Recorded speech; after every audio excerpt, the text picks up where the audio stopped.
ये करके उम्रा आए हैं जो अब इनसे पूछ रहे, एक उम्रा करते वक्त बंदे को कमोबेश 5 से 6 किलोमीटर चलना पड़ता है। हजरत जी मैं ठीक कह रहा हूँ? एक उम्रा करते वक्त बंदे को 5 से 6 किलोमीटर पैदल चलना पड़ता है। कितना? मेरा नहीं ख्याल कि हम यहाँ पे बाहर गली तक भी जाते होंगे।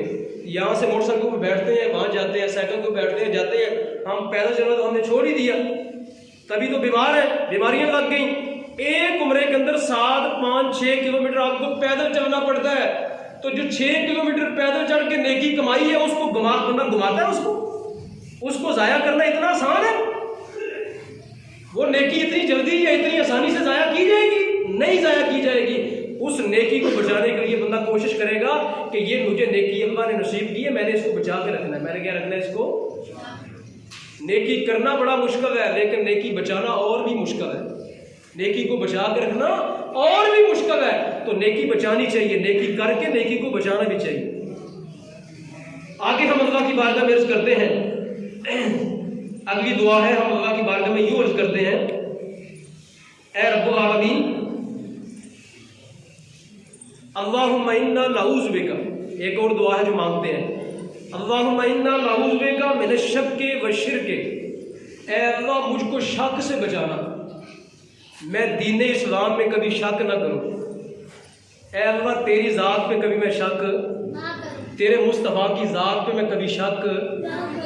ऐ अल्लाह मुझको इस फितरे से बचाना कि मेरे ज़हन में कभी दीन के बारे में क्या आए? शक आए। दीन के बारे में क्या आए? कभी। ऐ अल्लाह मुझको यकीन देना, मुझको अपनी ज़ात पर क्या देना? तो बंदा ये बैतुल्लाह में खड़े होकर ये भी दुआ मांगता है कि ऐ अल्लाह मुझको कभी शक में न डालना, दीन इस्लाम के बारे में मुझको कभी शक में ना डाल। पता है शक जो है ये बीमारी है, ये बंदे का यकीन छीन लेती है। बंदे का यकीन क्या करती है? अच्छा, सिर्फ यहाँ शक इतना ही नहीं है, आगे सुने, वह शिरक। ऐ अल्लाह मुझको शिरक से भी महफूज रखना। ऐ अल्लाह मैं तेरी ज़ात के साथ किसी को शरीक, तुझको वहदहू ला शरीक मानूं। वह शिकाके, ऐ अल्लाह मुझको खामखा की लड़ाइयों से बचाना। खामखा की ऐसे ही जानबूझ के लोगों से लड़ते रहना। ऐ अल्लाह मुझको झगड़े से बचाना। ऐ अल्लाह मुझको क्या करना? झगड़ों से बचाना, खामखा की लड़ाइयों से बचाना। इसलिए कि खामखा की लड़ाई मुसलमानों में आपस में क्या पैदा करती है? नफरत। क्या पैदा करती है? और पता है मुसलमान की नफरत जो है ये गुनाह का सबब बनती है। मुसलमान से नफरत करना ये किसका सबब है? गुनाह का सबब है। आगे, वन निफाक, या अल्लाह मुझको मुनाफिकत से बचाना। या अल्लाह मुझको मुनाफिकत से बचाना, मुनाफिकत से बचाना। मेरे दो चेहरे ना हो जाए, या अल्लाह मेरा एक ही चेहरा रहे, देखने का और हो और किसी को दिखाने का और चेहरा हो। जू वजहैन न बनाना। हदीस पाक में है जू वजह, सरकार ने फरमाया कुछ लोग दो चेहरों वाले होते हैं। कुछ लोग क्या होते हैं? ना ना, फरमाया अल्लाह की पनाह मांगो, मेरे दो चेहरे न हूं, मेरा एक ही चेहरा हो। मेरा क्या हो? मैं रात को हूं तो तब भी मैं वही हूं, मैं दिन को हूं तो मैं वही हूं। ये नहीं कि इस बंदे के साथ मिलूं तो और चेहरा हो, इसके साथ मिलूं तो क्या हो? मेरा और चेहरा हो। या अल्लाह मुझको मुनाफिकत से बचाना, या अल्लाह मुझको निफाक से बचाना। आगे अगली दुआ कहता है वसूइल अखलाक, या अल्लाह मुझको बुरे अखलाक से बचाना। या अल्लाह मुझको ऐसे ही लोगों को काटते रहना हर वक्त। बंदा बात करे तो पहले ही कई बंदे हैं जिनको बात करते गाली पहले जुबान से निकलती है, बात करते करते गाली देते हैं, तेरी फलां की, ठीक है ना, बात बाद में करते हैं, गाली पहले देते हैं। तो सरकार ने फरमाया अल्लाह के हुजूर ये दुआ मांगो बैतुल्लाह में खड़े होके, या अल्लाह मुझको बुरे अखलाक से अपनी बारगाह की क्या देना? पनाह देना।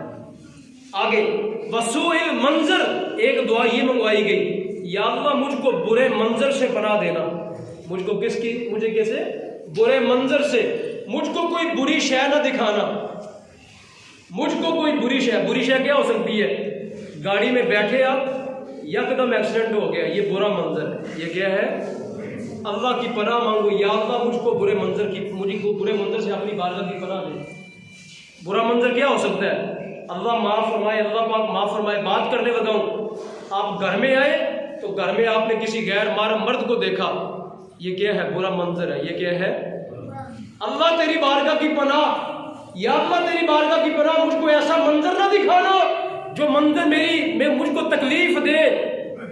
ऐ अल्लाह मुझको ऐसे मंजर से क्या करना, अपनी बारगाह की पनाह देना। बैतुल्लाह में खड़े होकर दुआ मंगवाई गई कि ये दुआ मांगो कि या अल्लाह घर पलट के जाऊं तो घर पलट के मुझको कोई ऐसी चीज ना दिखाना जो मेरे लिए बड़ी बुरी हो। इसकी पनाह अल्लाह से पनाह मांगेगी। आगे वल मुनकबे फिल मावे वल अहले वल वलदे, ये दुआ मंगवाई गई, या अल्लाह बुरा मंजर ना दिखाना, ना अपनी बीवी के बारे में, ना अपने बच्चे के बारे में, ना अपने माल के बारे में। या अल्लाह मेरे माल की भी हिफाजत करना, या अल्लाह मेरी औलाद की भी हिफाजत करना, या अल्लाह मेरी बीवी की, मेरी बहनों की, मेरी बेटियों की, या अल्लाह इनके बारे में मुझको कोई बुरा मंजर ना दिखाना।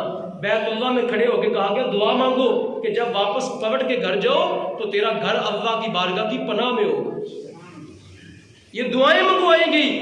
तो सामीन मोहतरम, जब बैतुल्लाह में खड़े होकर ये दुआएं मंगवाई गई तो क्या वापस आके भी फिर इन दुआओं पर वही काम होना नहीं चाहिए, वही अमल होना नहीं चाहिए? आगे कहा गया ये भी दुआ मांगो, अल्लाहुम्मा कन्निना बिमा रज़क़तना। बैतुल्लाह में खड़े होकर ये दुआ मंगवाई गई, ऐ अल्लाह मुझको कनात दे दे, जितना रिज़्क़ दिया उस पे मुझको कनात अता फरमा। जितना तूने मुझको रिज़्क़ दिया ना उस पर मुझको कनात अता फरमा दे। मेरी हवस को मिटा दे, मेरी लालच को मिटा दे, मेरी ख्वाहिश को मिटा दे। ऐ अल्लाह जितना दिया है उतने पर मेरी आंखों को राजी कर दे। ऐ अल्लाह मुझको कनात अता फरमा। मुझको क्या कर? कनात ये है ना कि मैं इसके पास देखूं कोई चीज तो मेरा दिल मचले, नहीं ये मेरे पास होनी चाहिए, ये मेरे पास होनी चाहिए। ये कनात नहीं है। कनात ये है कि इसके पास देखूं तो कहा या अल्लाह इसको दिया है अपनी बारगाह से मुझको भी अता फरमा दो, इसको भी सलामत रखना, इसकी चीज को भी सलामत रखना। या अल्लाह मुझे इसकी चीज से कोई गरज नहीं है, मुझे इसकी जेब के साथ कोई गरज नहीं है, जो इसका है वो इसका है। ऐ अल्लाह तू अपनी बारगाह से मुझको अता कर। ये कनात है कि या अल्लाह से मांगना, किसी चीज, किसी बंदे की चीज पे नजर। बताइए मुझको कि अगर आप किसी की चीज पे नजर नहीं रखते तो लड़ाइयां रहेंगी दुनिया के अंदर। अल्लाह की कसम, आज लड़ाइयों की वजह ये है कि हमने दूसरों की चीजों पे नजर रख रही है। जब हम दूसरे की चीज को ललचाई हुई नजरों से देखेंगे ना तो वो बंदा अपनी चीज का क्या करेगा? दिफा करेगा। वो कहेगा ये तो मेरी चीज लेना चाहता है, ये मेरी चीज क्या करना चाहता है। यहां से लड़ाई का आगाज होगा, यहां से नफरत का आगाज होगा, यहां से अगाव चलेंगे, यहां से नफरत पैदा होगी। वो कहेगा ये मेरी चीज लेना चाहता है, वो अपनी चीज बचाएगा, ये लेना चाहेगा, वो बचाएगा, ये लेना चाहेगा। नफरत का अगाव भड़केगा, कत्लो गारत होगी और इसके सिवा और बहुत सी बुराइयां आएंगी। जब बंदे के अंदर कनात पैदा हो जाए, सहाबा किराम के अंदर कनात ही थी ना, उनको किसी की हज़रत अब्दुर्रहमान इब्न औफ के बारे में क्या आता है? हदीस में आता है जब वो सरकार दो आलम की बार हिजरत करके गए ना मदीना शरीफ में, मक्का से हिजरत करके जब मदीना साहबा गए तो पता है सरकार ने मुआखात कायम की, एक अंसारी और एक महाजिर को मिला के क्या किया? भाई भाई बना दिया। जानते हैं ना, भाई भाई बना दिया। सुबह जब बेदार हुए ना हज़रत अब्दुर्रहमान इब्न औफ, तो जो उनके अंसारी भाई सरकार ने बनाए तो वो कहने लगे कि मेरी 2 बीवियाँ हैं, इतनी मेरी ज़मीन है, ये ज़मीन भी आधी करके देता हूँ, मेरी 2 बीवियाँ हैं, एक बीवी को तलाक देता हूँ तुम्हारे लिए, एक बीवी को तलाक देता हूँ ताकि तुम निकाह कर लो। तो पता है हज़रत अब्दुर्रहमान इब्न औफ ने क्या कहा था? सुनिए लफ्ज़ उनके जो हदीस में आते हैं। उन्होंने कहा अल्लाह तेरी हर चीज़ में बरकत अता फरमाए, तू मुझको बस बाजार का रास्ता दिखा दे।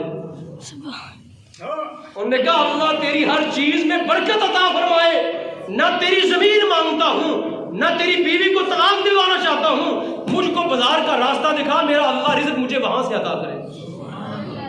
जब बंदा नजर रखता है ना दूसरे के माल पे, लड़ाई, नफरत, जलाओ गिराओ का आगाज यहां से होता है।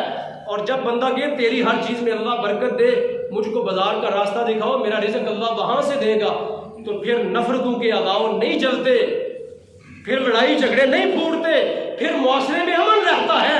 जब कनात आती है तो मुआशरे पुरअमन होते हैं, जब लालच आती है, जब हवस बढ़ती है तो फिर मुआशरों के अंदर कत्लो गारत होती है।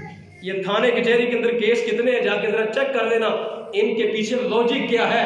कोई किसी की जमीन छीनना चाहता है, कोई किसी का घर छीनना चाहता है, कोई किसी के माल पे काबिज होकर बैठा हुआ है। इसलिए थानों के अंदर केस बड़े बड़े हुए हैं, पुलिस थोड़ी है, जुर्म ज्यादा है, तहसील के अंदर अमला थोड़ा है, रजिस्ट्रियां ज्यादा होनी है, केस ज्यादा है। इसलिए कि मुआशरे के अंदर हवस बढ़ गई है, मुआशरे के अंदर लालच बढ़ गई है, कनात मुआशरे से खत्म हो गई, हर बंदा दूसरे का माल छीनना चाहता है। अल्लाह पाक के हुजूर दुआ है जो हमने बैतुल्लाह शरीफ में दुआएं की हैं, अल्लाह पाक हमें उन दुआओं पर अमल पैरा होने की तौफीक अता फरमाए। व आखिर दावाना।